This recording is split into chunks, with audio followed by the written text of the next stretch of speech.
पद्धतीनं समोर आलंय हे आपण डॉक्टर अरुणाताई ढेरे यांच्याकडून जाणून घेतोय. आपण गप्पांना पुन्हा सुरुवात करूया. खरं तर आपण रामायण म्हटलं की राम सीता ओघानीच येतात. मग महाभारत म्हटलं की अर्जुनाचा पराक्रम, द्रौपदी, कृष्ण हे येतात. पण ह्यांच्या पलीकडली पण या दोन्ही महाकाव्यांमधली जी पात्र आहेत ती आत्तापर्यंतच्याही लेखकांना सारखी खुणावत असतात. मग आपण पाहतो की अगदी मराठी भाषेत सुद्धा 5 कादंबऱ्यांनंतरची 6वी एखाद्या महाभारताच्या पात्रावरची असते किंवा रामायणातल्या.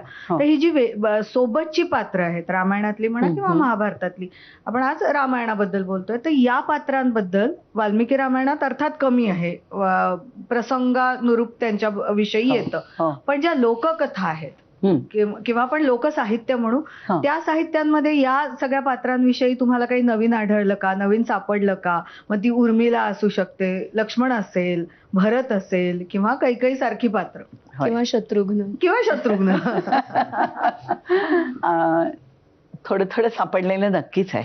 याचं कारण की सगळ्या महाकाव्यातल्या पात्रांशी माणसं जास्तीत जास्त स्वतःला जोडण्याचा प्रयत्न करत गेली आणि त्याच्यातून त्यांनी स्वतःची एक निर्मिती करत आलेली आहेत माणसं. त्यामुळे त्यांच्याबद्दल कमी लिहिलं असल्यामुळे कल्पनाशक्तीने जास्त काय घडलं असेल असं आलेलं आहे. म्हणजे आता उदाहरणार्थ एकच देते, उर्मिलेच.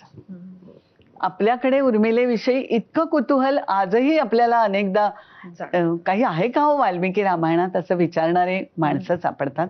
आणि उर्मिलेची मूक उर्मिलेची कथा असं लोकांना जास्ती वाटतं की तिचा त्याग केवढा मोठा आहे. पण तेलुगू मध्ये एक छान लोकगीत आहे, स्त्रीगीत म्हणूया आपण, की ज्याच्यामध्ये ह्या उर्मिलेला म्हणजे लक्ष्मणाला वनात असताना रामाची सेवा करता यावी म्हणून लक्ष्मण निद्रा देवीला विनंती करतो की माझी झोप ही उर्मिलेला दे. आणि ती ते स्वीकारते आणि ती 14 वर्ष झोपून राहते. आणि लक्ष्मण हा त्या दोघांची सेवा करण्यासाठी सदैव जागा अशा प्रकारचा राहतो. परत जेव्हा येतो अयोध्येला त्यावेळेला मग त्यांनी असं म्हटलंय की ती झोपेतून जागी होते आणि ती ओळखत नाही आधी नवऱ्याला, कारण 14 वर्षांनंतर ती जागी झालेली आहे आणि तो समोर आहे हे लक्षात येत नाही. आणि तो जेव्हा ओळख सांगतो त्यावेळेला मग पुन्हा त्या दोघांचं मिलन झालेलं त्यांनी दाखवलंय. तेव्हा मला असं वाटतं की नवऱ्यासाठी 14 वर्ष झोपून, म्हणजे तो काळच तिच्या आयुष्यातला जवळजवळ पुसून गेल्याचाच काळ आहे ना.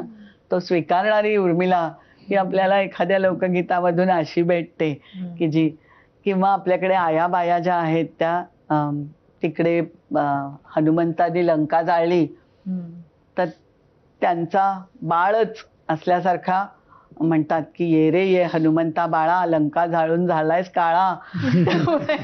त्यामुळे त्याला नाहूमाखू घालणं हे त्या बायकांचं कर्तव्य असतं. तेव्हा हे आपलं मूल, आपली बहीण, सगळ्या एका कुठल्या तरी गीतामध्ये सगळ्या हिच्या बहिणी आहेत. म्हणजे मला तर नेहमी असं वाटतं की सीतेला माहेरच